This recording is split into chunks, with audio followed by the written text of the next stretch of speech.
Buckle up, Buttercup. I'm about to get deep. Here's a question for you that I think about all the time.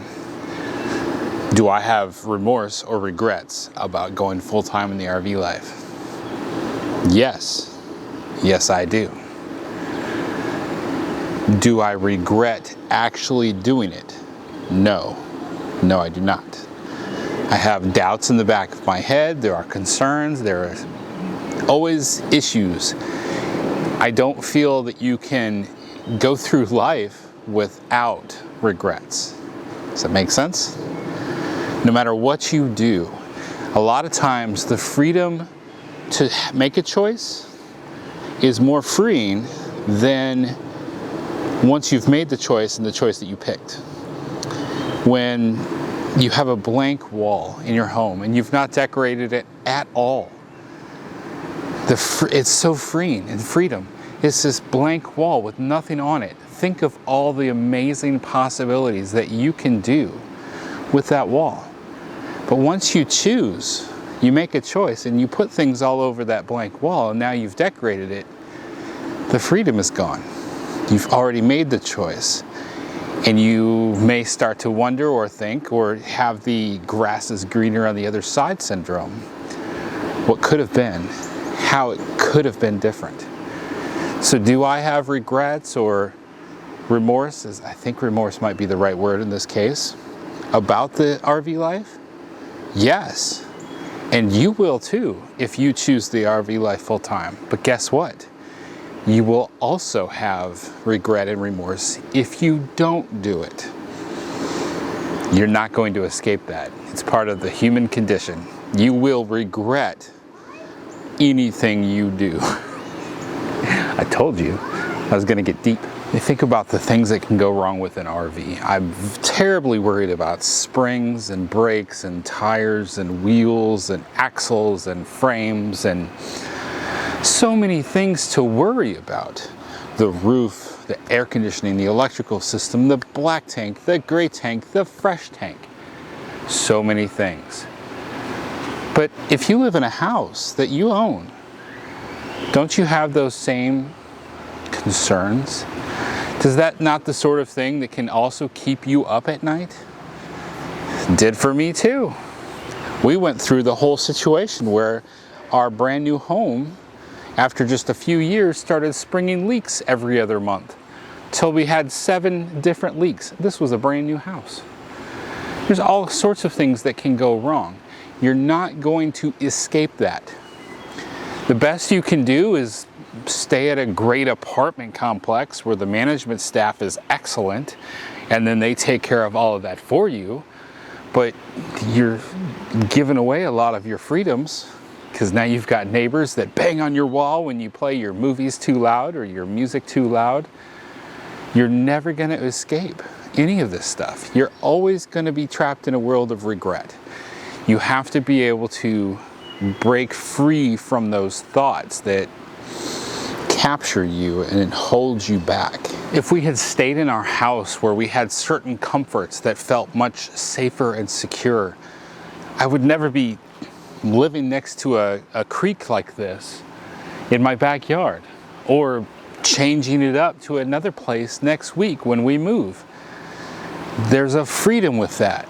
There was a freedom to staying in the house. There was a freedom to know that we had good siding and good shingles on the roof and a decent air conditioner. There was a comfort and a freedom to that as well. But you have to weigh what's more important to you. Now, some people, I challenge them to think about the RV life. A lot of times I don't even say you should do this RV life. I just say this is why I do this RV life, why I chose it, and they get angry. They're like, how dare you challenge me to think about that? I could never leave behind my 4,000 square foot house. I need 5 different rooms that I can run away and hide from my kids and my wife. Oof, that was deep, wasn't it? I'm going kind of dark here, I think. But yeah, a lot of times people, they're running away from their own choices in their life.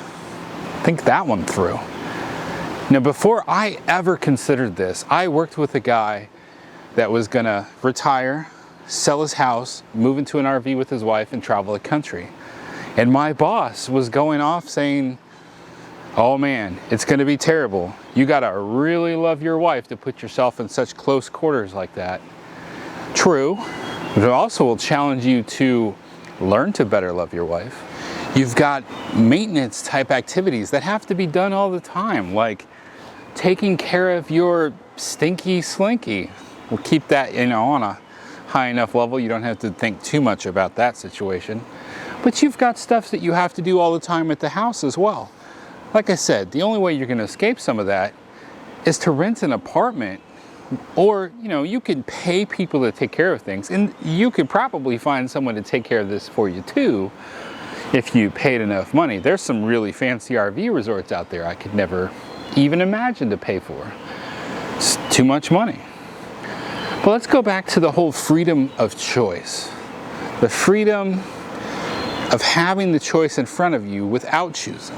I'll give you another example of when you have a choice available to you, but then once you make a choice, you almost feel trapped, and that's 1,000 Trails.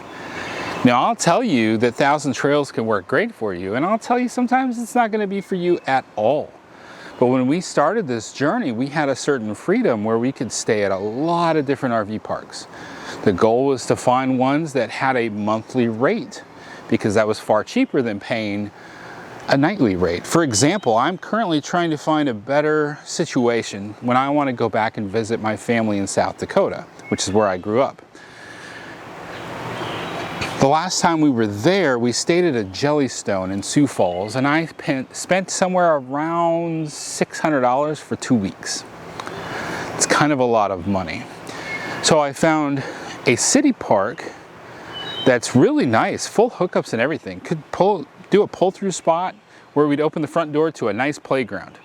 Some people would be like, no way, I don't want that, but I know that our girls would absolutely love that. Open the door, there's a playground. That would be amazing. But at $40 a night, that's $1,200 for 4 weeks, $600 for 2 weeks. That's still costly. That really adds up. So when we find places where it's $400 for the month or $800 for the month, those kind of deals make it a little bit more fathomable, and that's what we look for.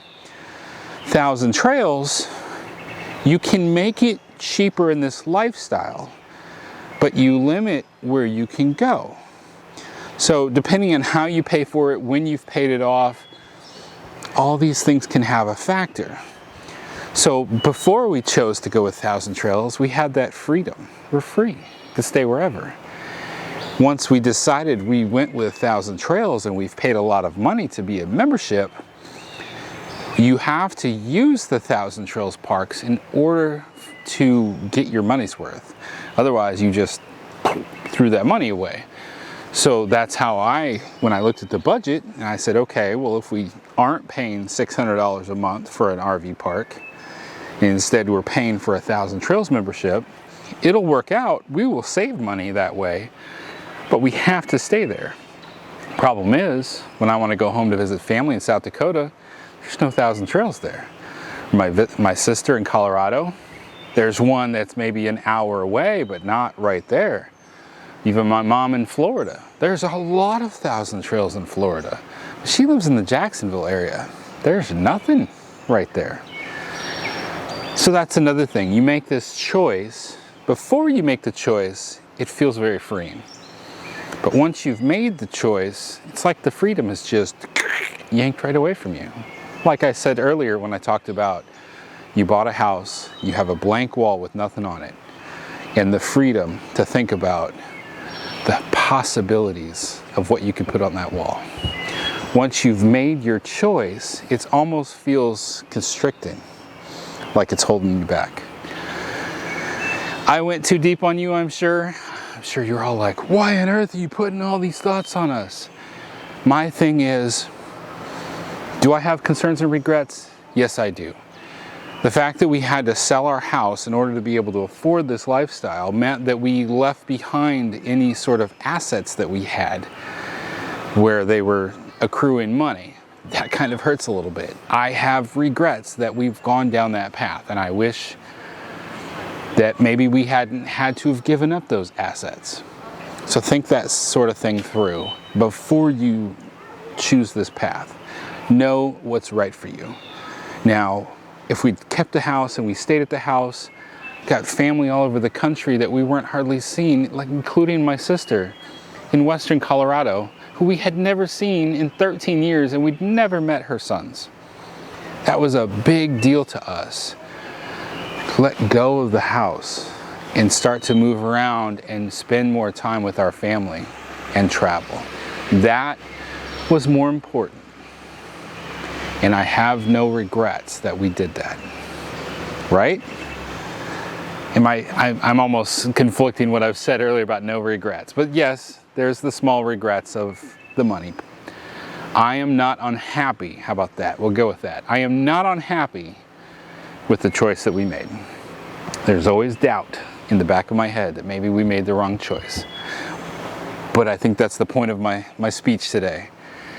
You can't make the doubt go away. Thank you. You helped me get to a better word today. I appreciate your help. All right. Thank you all so much for watching my little rant today, my little deep discussion.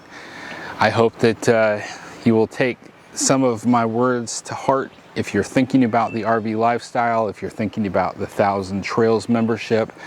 And if you do want to talk with me about 1,000 Trails, you can reach us at rvfamily.life/contact-us. That's our website with a form. You can fill that out. Let me know you're thinking about 1,000 Trails. I will chat with you. If you don't believe me, one of our followers that is watching all our videos has already reached out to, and we've had some great discussions. And I want to help you as well. I'm not just going to sell you a 1,000 Trails membership. My goal is to help you make sure you're making the right decision before you go down a path, so that you can minimize your regrets. Remember, life happens. Even regrets popping up in the back of your head. Don't let that stop you from making the choice that's best for you. Stay fresh, cheese bags.